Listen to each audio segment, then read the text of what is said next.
Ada yang tulis komen, dia kata Ustazah, apa tu pasal menteri-menteri zikir rahmat. Okey, apa ayat tadi tu? Terima kasih yang bagi doa. Ustazah moga terus kuat. Saya jangan sedih-sedih. Moga Ustazah dapat harungi, dapat atasi segala masalah-masalah, ya, ujian-ujian, insya-Allah. Makasih atas doa semua. Alhamdulillah. Ustazah pernah tak hantar surat? Hantar surat pada menteri-menteri. Termasuklah dia kata istana-istana, menteri-menteri. Saya baca soalan je ni ya. Berkenaan dengan bab menutup aurat. Tuan-puan sekalian, saya suka ada yang jawab tadi. Sebenarnya menteri tak kira lah menteri ke, artis ke, influencer ke, orang awam pun ramai tak tutup aurat. So semua dah tahu pasal aurat ni. Hidayah tu, iaitu petunjuk tu dah sampai. Daripada sekolah rendah kita dah belajar bab ni, sekolah menengah dah belajar, universiti dah belajar. Semua itu adalah mengikut pilihan. Bukan tak, kita tidak boleh dah salahkan hidayah Allah. Hidayah belum sampai. Hidayah doakanlah, ya, kita mendoakan, tetapi hidayah tu maksudnya petunjuk. Yang tak ada taufik, iaitu kehendak, keinginan, kesungguhan mengikut petunjuk Allah. Faham maksud saya? Maksud saya lah, kan kita minta taufik dan hidayah. Hidayah petunjuk. Allah telah memberikan petunjuk pertama melalui Nabi Muhammad sallallahu alaihi wasallam. Allah berikan kepada Nabi Muhammad apa dia? Al-Quran dan juga hadis Nabi. Kemudian Nabi menyampaikan. Dan apa yang Nabi sampaikan, saya tanya, dah sampai belum kepada kita? Dah sampai belum kepada umat Islam hari ini? Sudah sampai. Al-Quran dengan isi kandungannya merupakan dalamnya ada perintah dan larangan. Hadis Nabi pun sama, ada perintah dan larangan. Semua peraturan tu jelas. Dan bila zaman sekarang, pendidikan sudah semakin sistematik. Semua perintah dan larangan, kewajipan, perkara yang wajib, haram, makruh, sunat, semua dah ada dalam silibus. Ketika kita belajar ilmu fardu ain di sekolah rendah, sekolah menengah, universiti. Subhanallah. Dan selepas itu banyak pengajian-pengajian yang tak rasmi. Contohnya macam sekarang ni kan, di masjid-masjid, di surau, penulisan-penulisan, buku-buku. So tidak ada lagi alasan bahawa petunjuk itu tidak ada ataupun belum diterima. Petunjuk dah ada, pengetahuan dah ada, ilmu dah ada. Hawa nafsu ia kalah dengan bisikan jin dan syaitan. Paling utama adalah hawa nafsu sendiri yang menidakkan, yang menangguhkan, yang enggan, yang menolak. Tuan-puan dimati Allah sekalian, sebagaimana yang disebut dalam perkataan, Ustaz, ada tak buku Sahabat Dunia Akhirat? Kalau ada, perkataan yang disebut oleh syaitan. Sorry Ustaz, saya dah jumpa. Okey, saya bacakan, muslimi muslimat. Ini adalah kata-kata syaitan. Perhatikan kata-kata syaitan. Dan apa yang syaitan katakan ini banyak diikuti dan dikopi oleh manusia pada hari ini. Manusia menggunakan dialog syaitan untuk mempertahankan dirinya. Baik, Allah berfirman di dalam surah Al-A'raf ayat 14 hingga 17. Ayat 14, 15 dan 17. Allah berfirman dalam surah Al-A'raf ayat 14, 15, 16 dan 17. A'udzu billahi minasyaitonir rajim. Bismillahirrahmanirrahim. Qala anzirni ila yaumi yub'atsun. Qala innaka minal munzarin. Qala fabima aghwaytani la aq'udanna lahum siratakal mustaqim. ثم لآتينهم من بين أيديهم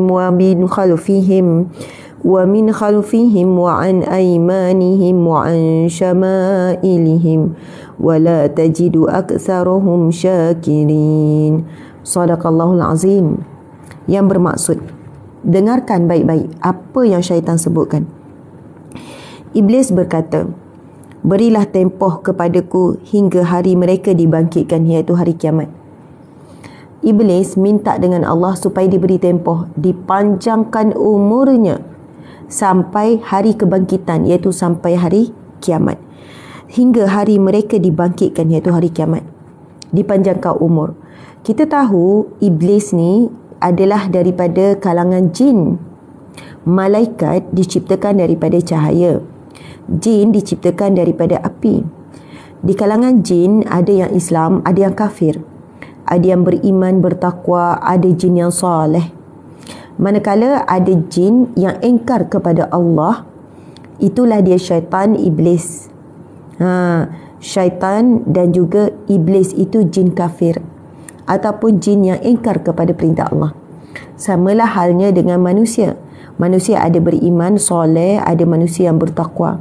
Ada manusia yang engkar kepada Allah, yang jelas adalah al-kafirun, al-musyrikun, yang mereka melakukan kesyirikan.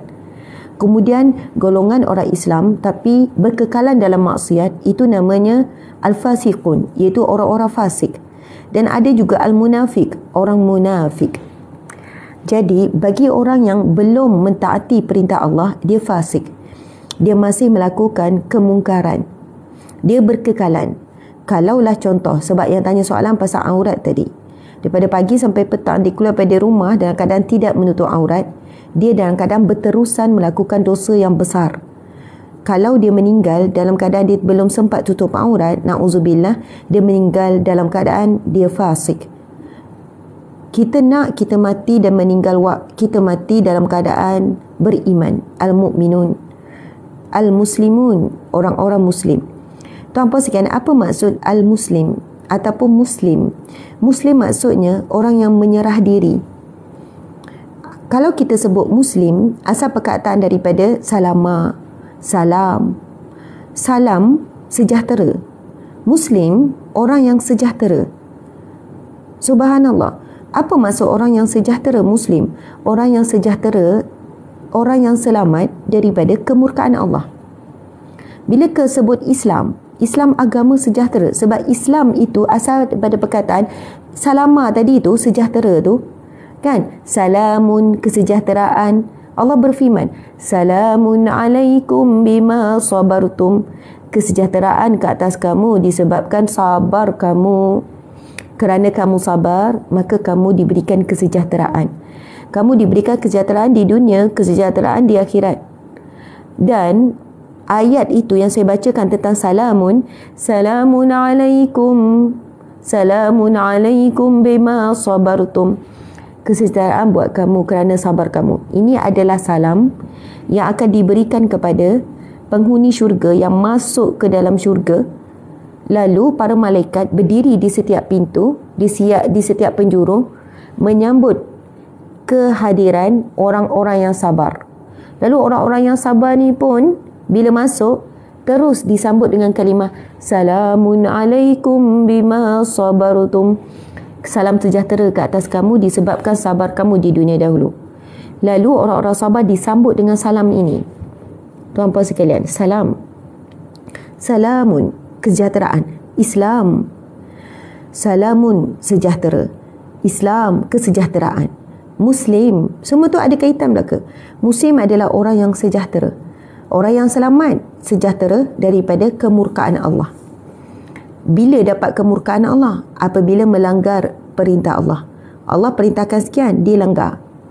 Okey, perintah pemerintah supaya bila merah kena berhenti. Itu kan peraturan pemerintah. Dan peraturan itu seiring dengan matlamat Islam, iaitu menjaga keselamatan nyawa. So, wajib tak kita taat pemerintah ataupun peraturan jalan raya? Wajib taat. Sebab kalau tidak membahayakan diri kita, membahayakan diri orang lain. So, peraturannya adalah bila merah kena berhenti. Tapi kalau kita langgar, apa yang kena? Kalau ada polis kat depan, memang kena tahan lah. Maksudnya kena hukuman. Kita melakukan sesuatu perkara melanggar perintah pemerintah. Kalau kita melanggar pemerintah Allah yang maha memerintah seluruh dunia, apa yang kita dapat? Hukuman. Of course, dapat hukuman. First, catatan dosa. Kalau tak bertaubat, mati dalam keadaan tak sempat bertaubat, kita mati dalam keadaan al-fasiqun, iaitu orang-orang yang berkekalan dalam dosa. Na'udzubillah. Tapi kalau kita dah bertaubat, umpama kita tidak pernah melakukannya. Saya terangkan tu sebiji-sebiji supaya jelas. Jadi, bagi orang yang masih, tadi yang tanya pasal aurat. Jadi, selagi mana dia tidak menutup aurat, dia masih berkekalan dalam maksiat ataupun perintah kewajipan yang mana ia adalah kewajipan yang jelas, tidak ada pertikaian, tidak ada persisihan pendapat para ahli ulama tentang kewajipan menutup aurat lelaki perempuan, iaitu menutup kepala. Cuma ada golongan liberal yang sangat terbuka, sekular, feminism dan banyak lagi yang menyatakan hujah mereka bahawa menutup kepala, menutup rambut, menutup leher ataupun badan-badan yang tertentu bukan kewajipan. Dan ramai yang berpegang kepada fahaman ini, dan ia jelas bertentangan dan sesat dan kefahaman yang terpesong daripada ajaran yang sebenar. Masya Allah. Tuan-puan sekalian, kalau kita tengok orang-orang besar, orang-orang berilmu, orang-orang berpengaruh, artis ke, siapa ke yang belum menutup aurat, influencer ke, founder ke, doakan untuk mereka. Doakan apa? Ya Allah, kurniakanlah taufikmu dan hidayahmu. Hidayah petunjuk. Petunjuk dah jelas ada. Mustahil hari ini umat Islam khususnya tak dapat petunjuk. Kalau mustahil hari ini kalau ada umat Islam yang kata, saya tak tahu pula tutup aurat tu wajib, saya tak tahu pula pakai tudung tu wajib. Bukan pakai tudung sebenarnya, ikutlah nak pakai macam mana, asalkan tutup rambut, tutup. Saya tak tahu pula kaki tu aurat, saya tak tahu pula ini tak boleh, ini boleh. Mustahil, sebab pengajian sudah bermula pada sekolah rendah. Yang tidak ada adalah taufik. Taufik apa? Kemampuan mengikut petunjuk, kemampuan mengikut hidayah. Petunjuk dah ada, tapi kemampuan untuk dia taat kepada Allah, mengorbankan keinginan hawa nafsu dia. Hawa nafsu dia cantik, dia nak tunjuk kecantikan. Kulit dia putih, nak tunjuk dia putih. So pakailah nampak lengan ni, nak suruh nampak putih gebu ni. Kan? Dia jual produk, so nak tunjuk produk dia berkesan, so dia kena tunjuk kecantikan, so dia kena pakai seksi, so dia kena pakai ketat supaya nampak body, supaya produk bengkung dia ke, produk pil kurus ke, produk apa ni menjadi. Subhanallah. Maksudnya dia dalam keadaan dikendalikan oleh hawa nafsu, bukan dia mengendalikan hawa nafsu. Dia bukan menunggang hawa nafsu menunggang dia. Dia akan cipta pelbagai alasan. Saya cakap umum ni tuan-puan sekalian, itulah dia apabila kita melihat situasi orang Islam kita yang masih belum mentaati perintah Allah. Doa apa? Hidayah dan taufik. Taufik dan hidayah. Petunjuk daripada Allah, mesej daripada Allah telah pun disampaikan dengan sempurna oleh Nabi Muhammad, dan telah sampai pun kepada kita. Yang tidak ada taufik, iaitu kemampuan, kesungguhan, keinginan dia untuk mengikuti petunjuk yang telah sampai kepadanya. Jelas ya sahabat-sahabat. So kalaulah kita kata, kalaulah ada seseorang kata, saya belum habis lagi ni terjemahkan apa yang syaitan sebut. Perhatikan apa yang syaitan sebut. Selepas syaitan minta dengan Allah, qala anzirni ila yaumi yub'atsun, berilah tempoh kepadaku hingga hari mereka dibangkitkan. Syaitan minta dengan Allah supaya mereka diberi tempoh. Saya dah jelaskan tadi, syaitan daripada jin diciptakan daripada api. Jin ada kafir, ada muslim, ada kafir, ada muslim, ada beriman, bertakwa. Di kalangan jin ada munafik, macam manusia. Malaikat daripada cahaya, ini golongan yang lain. Manusia pun ada yang sama. Syaitan minta dengan Allah supaya diberi tempoh, sebab mereka juga mengalami kematian. Maksudnya mereka ada tempoh juga, tua, mereka juga menua, dan mereka juga boleh mati. Tapi bila syaitan minta dengan Allah, berikan kami tempoh, umur yang panjang sampai ke hari kiamat, sampai hari dibangkitkan. Tuan-puan sekalian, dan apa jawapan Allah? Sesungguhnya engkau daripada golongan yang diberi tempoh ke satu masa yang tertentu. Sebab itu dikatakan iblis ni umur dia sampai 1000 tahun, syaitan tak mati-mati, dan dia juga melalui proses penuaan. Kalau dibuka hijab dapat melihat syaitan, maka rupa mereka sangat buruk, sebab mereka dah tua sangat. Boleh jadi mata tu dah jatuh ke bawah, pipi tu dah melurut sebab tua sangat. Pipi ni Daging pipi ni mungkin sampai ke lantai. Maksudnya buruk tak boleh nak bayang lah macam mana buruknya rupa paras mereka. Mereka diberikan ditunaikan permintaan mereka supaya mereka diberi tempoh umur yang panjang sampai hari kebangkitan. Kemudian cuba tengok apa seterusnya yang disebut oleh syaitan dan iblis. Qala fa bima aghwaytani la aqudanna lahum siratakal mustaqim. Syaitan sebut apa? Oleh kerana engkau wahai Tuhan menyebabkan aku tersesat. Bayangkan, iblis sebut kepada Allah, oleh kerana engkau wahai Tuhan yang menyebabkan aku tersesat, yang menyebabkan aku ni terpesong, aku ni jadi orang yang sesat, orang yang melakukan dosa. Nampak tak apa yang syaitan sebut? Syaitan sebut kepada Allah, syaitan menyalahkan Allah. Wahai Tuhan, oleh kerana engkau menyebabkan aku jadi orang yang sesat. Lalu syaitan berjanji, demi sesungguhnya aku akan mengambil tempat menghalangi mereka, iaitu tempat menghalangi manusia daripada menjalani jalanmu yang lurus. Nampak tak? Pada ayat yang ke-16 surah Al-A'raf ini, syaitan sebut, qala fa bima aghwaytani la'aqudanna lahum siratakal mustaqim. Syaitan menyalahkan Allah. Wahai Tuhan, kerana engkau telah buatkan kami jadi orang yang sesat, golongan yang sesat, maka kami akan menyesatkan dan kami akan menghalangi manusia daripada menjalani jalanmu yang lurus. Oh, dia punya dendam. Tengok ayat yang ke-17. Syaitan sebut apa? Summa la'atiyannahum min baini aydihim wa min khalfihim wa an aymanihim wa an syama'ilihim wa la tajidu aktsarahum syakirin. Yang bermaksud, kemudian aku datangi mereka. Syaitan janji dengan Allah, kemudian aku akan datangi mereka, iaitu manusia, daripada depan mereka, daripada belakang mereka, daripada kiri mereka dan daripada kanan mereka. Dan engkau wahai Tuhan tidak akan dapati kebanyakan mereka bersyukur. Kamu tidak akan dapati mereka itu jadi orang yang bersyukur. Allahu Akbar. Tuan pada mati Allah sekalian, syaitan menyalahkan Allah. Syaitan salahkan Allah apa? Disebabkan engkau yang menyesatkan kami. Perhatikan bila permulaan syaitan ini engkar kepada perintah Allah.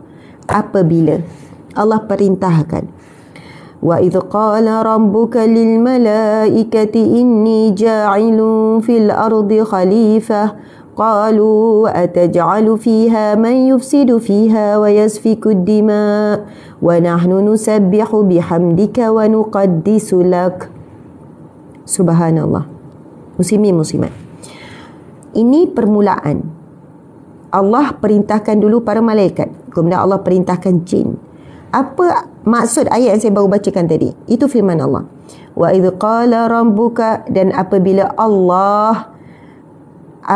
Tuhanmu berkata, inni ja'ilun fil ardi khalifah. Wa idh qala rabbuka lil malaikah, apabila Tuhanmu berkata kepada para malaikat, inni ja'ilun fil ardi khalifah, sesungguhnya aku ingin menjadikan manusia sebagai khalifah di muka bumi. Qalu, lalu para malaikat berkata, ataj'alu fiha, adakah engkau ya Allah mahu menjadikan di muka bumi itu, ataj'alu fiha man yufsidu fiha wa yasfiku dima, adakah wahai Tuhan engkau ingin menjadikan di atas muka bumi itu khalifah di kalangan manusia yang akan melakukan kerosakan dan yang akan menumpahkan darah? Wa nahnu nusabbihu bihamdika wa nuqaddisu lak. Sedangkan kami ini wahai Tuhan, malaikat sebut, wahai Tuhan, sedangkan kami ini para malaikat sentiasa menyucikanmu, sentiasa memujimu dan sentiasa mentaatimu ya Allah.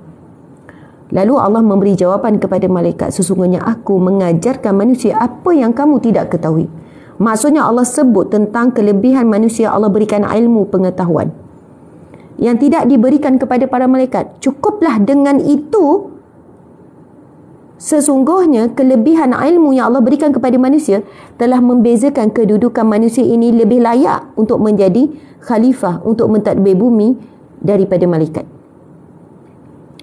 Akhirnya tugas malaikat apa? Untuk menyempurnakan pentadbiran manusia.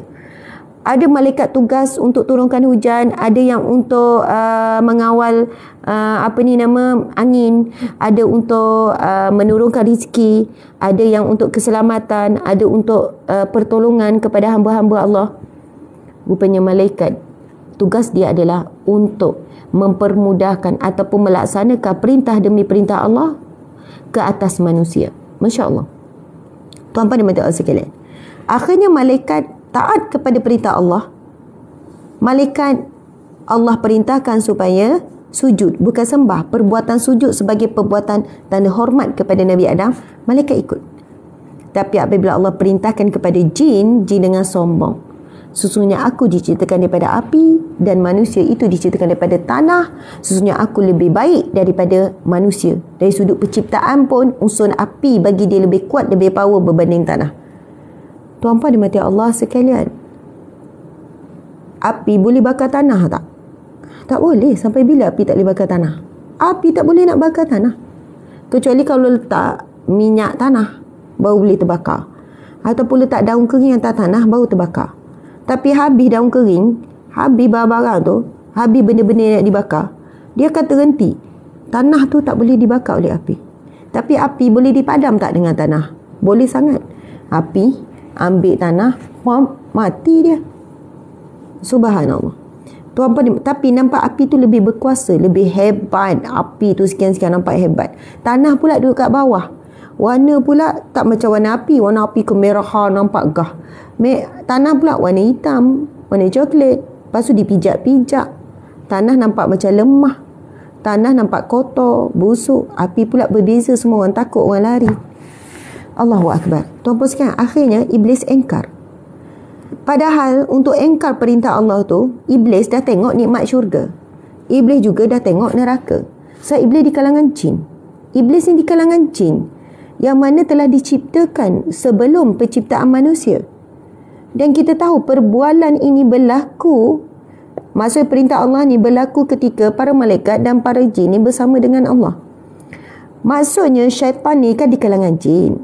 Jin ni ada yang Islam, yang taat perintah Allah, yang tidak melanggar larangan Allah. Jin ni jin Islam lah, nanti masuk syurga lah.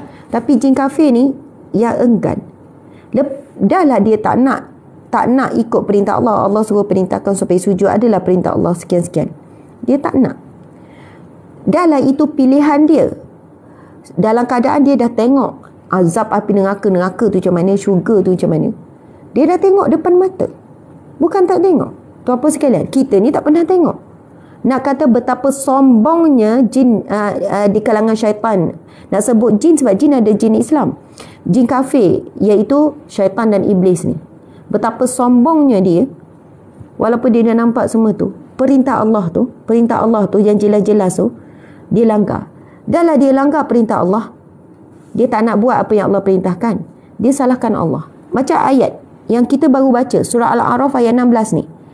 Iblis berkata, oleh kerana engkau wahai Tuhan yang menyebabkan aku tersesat, demi sesungguhnya aku akan mengambil tempat menghalangi mereka, ini manusia, daripada menjalani jalanmu yang lurus. First, Iblis syaitan buat apa? Hasut Nabi Adam, tak dapat hasut Siti Hawa untuk makan buah larangan. Akhirnya Siti Hawa berjaya pujuk keduanya memakan. Apakah hukuman Allah terhadap Nabi Adam dan juga Siti Hawa? Diturunkan daripada kehidupan yang indah di syurga ke bumi, tetapi semua itu dengan izin Allah. Tuan-tuan dimati Allah sekalian, ramai manusia hari ini bila dia langgar perintah Allah dan dia belum taat perintah Allah dan dia buat larangan Allah, apa ayat dia? Belum dapat hidayah, belum masa, belum dapat hidayah. Bila sebut belum dapat hidayah, soalannya dia sedang menyalahkan Allah. Soalannya salah Allah lah, Allah belum beri dia hidayah. Orang yang dah tutup aurat contohnya, itu dah diberi hidayah, aku ni belum beri hidayah. Memang dia tak sebut Allah belum beri hidayah. Dia tak sebut secara zahir, soalannya menyalahkan Allah macam syaitan yang sebut ni, oleh kerana engkau yang menyebabkan aku tersesat. Tetapi berhati-hati dengan ayat belum dapat hidayah, belum dapat hidayah. Seolahnya Allah belum sempurna melakukan melakukan ataupun memberi hidayah kepada hamba-hambanya. Seolahnya Nabi Muhammad belum sempurna melakukan tugasnya untuk menyampaikan apa yang wajib, apa yang haram, belum sempurna menyampaikan kepada umatnya. Contohlah, kalau kita kata suami ni tanya anak-anak, dah makan belum? Belum makan. Suami ni akan terus tanya siapa? Tanya mak tu. Kenapa anak-anak belum makan ni? Tak masak ke? Bila anak ni ditanya, dah makan belum semua? Belum makan. Sekarang dah pukul 4, belum makan tengah hari? Belum. Bila jawab belum makan, terus bapak ni akan tanya mak, kenapa budak-budak anak-anak tak makan? Jawapan belum makan tu, dia akan merujuk kepada orang lain. Belum dapat hidayah. Siapa yang beri hidayah? Allah. Kenapa Allah tak beri hidayah? Soalannya menyalahkan Allah. Syaitan menyalahkan Allah. Kerana engkau buat aku tersesat, maka aku akan menghalangi manusia daripada menjalani jalanmu, ya Allah. Iblis jawab. Kemudian Iblis berjanji dalam ayat seterusnya, surah Al-A'raf ayat 17. Kemudian Iblis cakap apa? Aku akan datangi manusia daripada depan dia, daripada belakang dia, daripada kiri dia, daripada kanan dia, sehingga ya Allah, engkau tidak akan dapati mereka itu jadi hamba-Mu yang bersyukur. Tuan-puan sekalian, kesyukuran paling tinggi iaitu mentaati perintah Allah, tinggal larangan Allah. Ini orang yang bersyukur. Bukan hanya dengan ucapan Alhamdulillah, bersyukur, lepas tu sedekah banyak-banyak. Kesyukuran yang sebenar apabila hambanya mentaati perintah Allah, meninggalkan larangan Allah. Bak terjerumus dalam maksiat, ulang lagi, taubat, maksiat, itu cerita lain. Itu cerita lain, tuan-puan sekalian. Bukan kita kata orang yang dah nampak zahir taat perintah Allah tak buat dosa. Ada dosa. Dosa kecil, dosa besar. Tetapi dia berusaha untuk mentaati perintah Allah. Kemudian dia juga seseorang yang menyesali apabila dia buat dosa. Kita bukan klaim orang itu tak aurat tu sempurna. Tidak. Tetapi dia berusaha untuk mentaati perintah Allah. Bukan kita kata orang yang tak tutup aurat tu, orang yang dia dah aurat pakai seksi tu, orang yang confirm neraka, yang ni confirm syurga. Tak. Kita tak claim macam tu. Cuma kita zahirnya kita boleh lihat, yang ini berusaha taati perintah Allah, yang ini belum berusaha. Belum berusaha, dia tak nak buat. Dia tak nak usaha. Tak nak, itu pilihan dia. Berhenti menyalahkan takdir, menyalahkan Allah, menyalahkan tidak dapat hidayah dan sebagainya. Sebab Allah berikan kita akal. Tuan-puan sekalian, dalam Al-Quran, saya tak ingat ayat mana, surah mana, tapi saya ingat terjemahan. Manusia bila di akhirat kelak akan saling menyalahkan. Ya Allah, aku buat perbuatan engkau ni kerana dia, ya Allah. Aku ikut dia, ya Allah. Lalu orang yang dipersalahkan tu akan jawab, tidak, aku tidak pun memaksa dia. Aku tidak pun memaksa dia untuk mengikuti. Maksudnya, siapa yang buat kemungkaran, lalu ada orang terpengaruh dengan kemungkaran yang dia buat. Orang yang buat mungkar ni, di akhirat kelak akan menyalahkan orang yang diikut. Wahai Tuhan, wahai ya Allah, aku melakukan kemungkaran kerana aku mengikuti dia. Dia yang diikuti pula tidak, aku tidak mengajak dia. Itu adalah pilihan dia. Saling bergaduh, saling menyalahkan. Allahu Akbar, tuan-puan sekalian. Dan antara talbis iblis, tipu daya iblis yang sangat ketara bagi umat akhir zaman. Saya baca kitab-kitab yang berkenaan dengan talbis iblis, iaitu tipu daya syaitan. Dia menutup maksiat ataupun keengganan dia untuk mentaati perintah Allah dengan kebaikan yang dilakukan. Sehingga manusia berkata, walaupun dia begini, tapi dia begini. Walaupun dia tu seksi, tapi dia baik dengan mak ayah dia. Walaupun dia tu perangai macam tu, dedak aura, buat perangai yang maksudnya tunjuk itu, tunjuk ini, tapi dia banyak sedekah. Nampak tak? Tuan-puan sekalian, minyak dan air tak bercampur. Minyak dan air tak bercampur. Kebaikan dan keburukan tak boleh dicampurkan. Yang buruk tetap buruk. Melanggar perintah Allah dosa, mendapat kemurkaan Allah. Yang baik-baik, bila dia buat baik dapat pahala. Pahala-pahala, dosa-dosa. Kita tak boleh seolahnya membenarkan perbuatan maksiat ataupun langgarnya perintah Allah itu asbab kebaikan yang dibuat. Kebaikan isi kebaikan. Masa buat kebaikan dia Masya Allah, bagusnya boleh dicontohi kebaikan. Tapi keburukan, maksiat, tetap maksiat, perlu usaha ditinggalkan. Itu kadang-kadang jawapan netizen, cover backup netizen tu memang bahaya. Walaupun dia macam tu, dia isi yang baik. Walaupun mulut dia macam tu, tapi dia orang yang baik. Tak boleh cover macam tu. Itu antara tipu daya syaitan yang sangat dahsyat. Walaupun dia macam tu, tapi adik-beradik dia jaga, dia banyak tolong orang. Walaupun dia buat maksiat, walaupun dia begini-begini, oh subhanallah, na'udzubillah min zalik, na'udzubillah. Ya, ada yang kata kawan saya tak solat tapi dia dermawan, dia suka menderma. Sahabat-sahabat, ingat tak hadis Nabi? Nabi SAW sebut apa? Amalan yang pertama akan dihisap adalah solat. Sekiranya solatnya diterima, maka amalan lain diterima. Kalau solatnya tidak diterima, maka amalan lain tidak diterima. Sedekah ke, puasa ke, tidak diterima oleh Allah kalau dia tak solat. Allah sebut apa? As-salata tanha 'anil fahsya'i wal munkar. Solat itu mencegah kebaikan, mencegah kemungkaran. Kenapa orang dermawan tapi tak solat? Sebab solat lebih berat daripada menderma. Ada orang tertipu daya dengan dermanya. Bila dia derma, duit dia makin banyak. Rupanya dia menderma kerana mengharapkan duit yang berganda.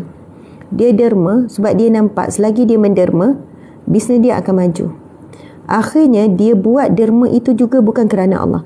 Kalau dia buat kerana Allah, dia akan jaga solat. Sebab dia orang yang hatinya buat kerana Allah. Dia takkan tinggal solat. Sahabat-sahabat, ibarat solat ni ibarat macam ni. Subhanallah, tuan-tuan sekalian. Anda ada duit banyak, juta-juta. Anda nak simpan duit dekat bank. Anda pergi bank yang pertama, saya nak simpan duit. Saya ada 2 juta. Bank kata, buka akaun bank, bolehlah simpan. Apa buka-buka akaun ni, malah lah saya. Aku nak simpan duit pun. Kan kalau aku simpan duit 2 juta, kau juga untung boleh buat melabur apa. Boleh puan, boleh nak tutup, nak buka akaun, boleh nak simpan. Tapi ada prosedur buka akaun. Kalau tak ada akaun tak boleh simpan. Tak apalah, susah sangat. Saya pergi bank lain, minta macam tu juga. Saya bawa duit 2 juta ni, nak simpan dekat bank ni. Okey, isi borang. Lepas tu kita nak copy IC, kita nak bla bla bla bla bla. Banyak cekadak pula. Tak apalah, saya pergi bank lain. Saya nak tanya, dia boleh simpan duit tak? Tak ada bank yang terima dia tak boleh simpan duit. Solat ni, ini ada seorang ulama yang beri tamsilan ni. Bukan saya, seorang ulama. Subhanallah, solat ni macam akaun pahala, akaun utama pahala. Solat ni macam akaun utama pahala, tuan-tuan sekalian. Bila buka akaun solat, maka ibadah lain pun boleh masuk simpanan pahala. Tapi kalau solat tak buka, tak solat, ibarat macam tadi, walaupun banyak derma, tolong orang, buat itu buat ini, tapi tak solat, tak boleh simpan. Pahala tu tak boleh disimpan. Pahala tu tak lekat, pahala tu tak boleh simpan. Sebab yang paling utama kena buat proses apa? Iaitu akaun yang paling utama, iaitu akaun solat. Buka je akaun, dan permulaannya adalah, yang wajibnya adalah solat. Barulah akaun-akaun lain, sumber-sumber pahala lain tu boleh disimpan dalam akaun. Faham maksud saya? Orang yang tak solat rasa solat lebih berat dari segala pekerjaan di dunia ni. Betul. Kita kata, ustazah dia baik, isi yang taat tapi tak semayang. Rupanya yang lebih berat solat tu daripada untuk jadi isteri yang baik. Dia kerja kuat ustazah, bla bla bla bla bla, tapi dia tak solat. Dia dapat tak pahala ibadah kerja?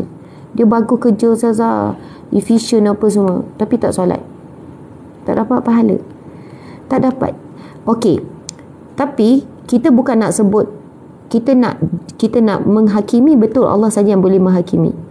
Namun jelas yang Nabi sebut, jika solat diterima, maka amalan lain diterima. Jika solat tidak diterima, ditolak, maka amalan ditolak. So kalau tak solat, itu orang yang solat, lalu bila dilihat solatnya diterima, maka amalan lain akan diterima. Kalau solatnya ditolak, maka amalan lain ditolak. Bagaimana kedudukan orang yang tak solat? Sahkan nak menilai solatnya diterima atau tidak? Tak solat langsung. Subhanallah. Tuan-tuan dimati Allah sekalian. Sebab itu ulama bincang kedudukan orang yang tidak solat, sengaja tinggalkan solat. Sebahagian pendapat mengatakan dia kafir. dia keluar daripada agama Islam, terbatal akidahnya. Tak ada halangan dia tak solat, dia sihat, dia apa, dia tahu solat itu wajib, tapi dia tak nak solat. Dia tak nak solat. Pendapat pertama kata terkeluar syahadah, dia kena syahadah balik.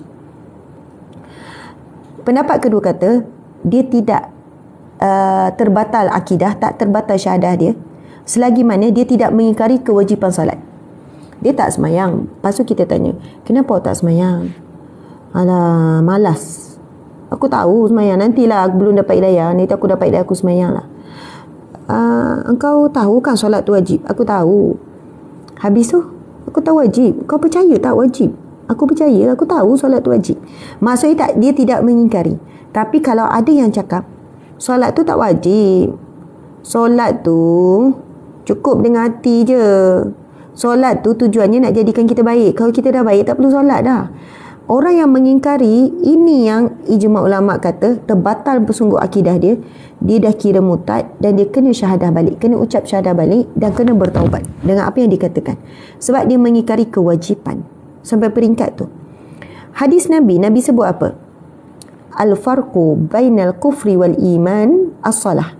Yang membezakan antara kafir dengan iman.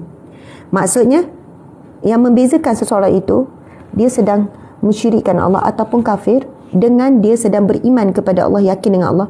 As-salah, Nabi kata, solat yang membezakan. Ketika dia solat, dia orang yang beriman dan percaya pada Allah. Ketika dia meninggalkan solat, dia dalam keadaan yang kafir.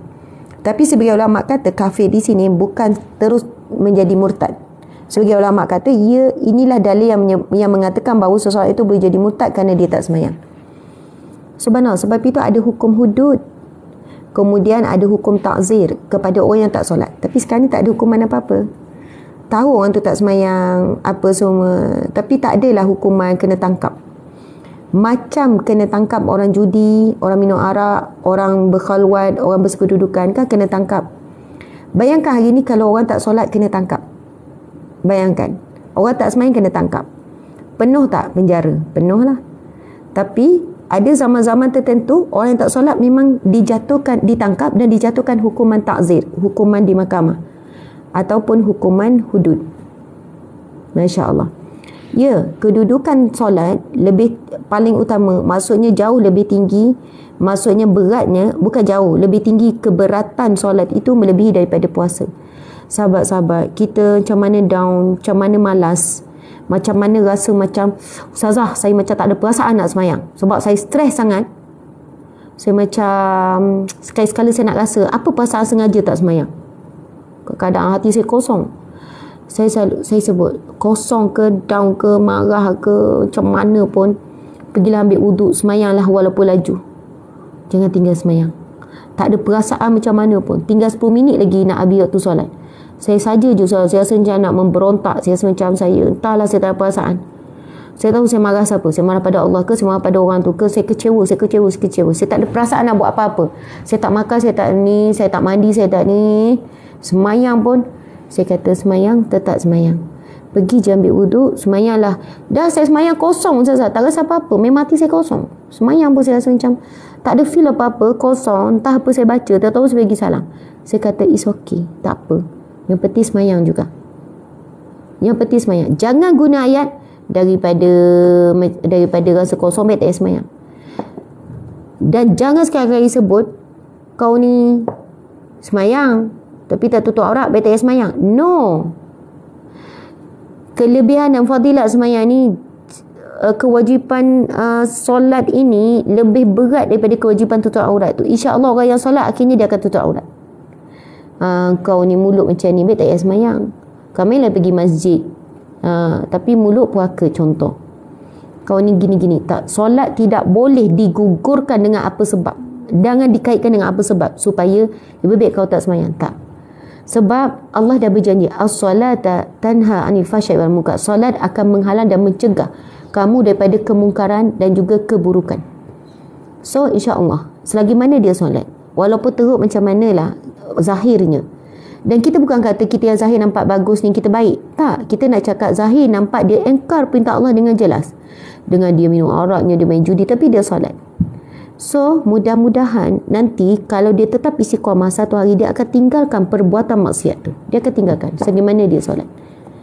Jadi kalau anak kita macam mana pun, kalau telefon anak kita dekat asrama ke, dekat universiti ke, sentiasa kena ingat pasal solat. Semayang ya nak, walaupun anak tu, ustazah anak saya belum tutup aurat, tak apa puan, macam mana itu kehendak dia, nak paksa pun tak boleh. Tapi puan selalu nasihat satu je pada dia, tetap jaga solat. Nak ikutlah Kak Long ke Kak Ngah semayang tahu, jaga semayang, apa pun Kak Ngah jaga solat ya. Pesan betul-betul yang tu. InsyaAllah satu hari dia akan tutup aurat, dia terbuka hati untuk tutup aurat. Hidayah dah sampai, petunjuk Allah, dia tahu benda tu wajib. Sebab kalau mak ni duk sebut, kau bila nak kaya tudung, maaf dia letak, dia nak marah, benda tu sensitif. Tapi solat okey. Subhanallah, niat nak istiqamah solat. Ada tak petua untuk khusyuk solat? Subhanallah, tuan-tuan sekalian, petua saya dah pernah kongsi banyak juga. Petua paling utama nak khusyuk solat, kena hafal maksud, kena faham maksud. Buat dulu, anda akan rasa nikmat. Sampai solat tu tak sempat nak fikir lain. Kita tak perasan apa berlaku sekeliling, sebab kita sedang bawa, kita baca Rabbiufili, otak kita sedang fokus Rabbiufili, ampunilah aku, Rabbiufili warhamni, rahmatilah aku, wajupuni, tutuplah aibku, wajupuni warzuqni, berikanlah rezekiku, warfa'ni, tinggikan darjatku, wahdini, berikanlah hidayah kepadaku, petunjuk kepadaku, wa'afini wa'afu'ani, afiatkanlah aku, wa'afu'ani, maafkanlah aku. So masa kita baca tu, otak kita sedang proses maksud. Allahu Akbar, Allah Maha Besar. Sami Allahu liman hamidah. Allah Maha mendengar pujian hamba-hambanya. Rabbana walakal hamd. Wahai Tuhan kami, Engkaulah yang bagimu segala pujian. Baca at-tahiyat pula. Kita bawa maksud. Imam Al-Ghazali sebut, para ulama sebut, basic untuk solat yang khusyuk, pahiyatan solat, solat kemanisan solat adalah memahami maksud bacaan dalam solat. Sahabat-sahabat, tuan-puan dimati Allah sekalian, saya mula menghafal bacaan, maksud bacaan dalam solat masa sekolah menengah. Bukan sebab saya jadi penceramah, saya pendakwah, saya belajar pengajian Islam. Tak. Budak sekolah menengah. Maksudnya keinginan masa tu. Rasa macam tak faham apa yang cakap dengan Allah dalam solat. Lepas tu, cari buku, maksud dalam solat. Lepas tu, cuba fahami maksud. Selepas daripada tu, saya tak boleh nak menghafal doa tanpa tahu maksud. Selepas daripada tu, saya tak boleh nak hafal mana-mana ayat Quran. Kena belajar kat Mesir, kena hafal berapa juzuk. Saya tak boleh hafal tanpa faham maksud. Menyebabkan saya menghafal lambat sangat berbanding orang lain. Orang lain dah habis dah hafal, tapi tak tahu maksud ayat perkataan apa yang dihafal. Susah sebenarnya nak menghafal dengan maksud. Maksudnya, samalah juga saya menghafal pengajian-pengajian bab fiqh ke apa, kalau ada satu perkataan yang saya tak faham maksud, saya tak boleh nak hafal ayat tu. Satu perkataan pun tak, saya kena tahu. Jadi makan masa sikit. Tetapi antara hikmahnya, kita mudah memahami pembelajaran. Kita lebih menghayati bila kita baca Quran, sebab kita dah mula faham ini ayat apa, ayat apa. Jadi tuan-puan dimati Allah, terima kasih banyak, sayang semua kerana Allah, kerana Rasulullah sallallahu alaihi wasallam. I love you all so much. Wabila taufiq hidayah. Assalamualaikum warahmatullahi wabarakatuh. Kita tangguhkan dengan tasbih kafarah dan surah Wal-Asr. Bismillahirrahmanirrahim. Subhanakallahumma wa bihamdika asyhadu an la ilaha illa anta astaghfiruka wa atubu ilaik. Bismillahirrahmanirrahim. Al-'asri innal insana lafi khusr illa alladhina amanu wa 'amilus solihati wa tawasaw bil haqqi wa tawasaw bis sabr. Sadaqallahul azim.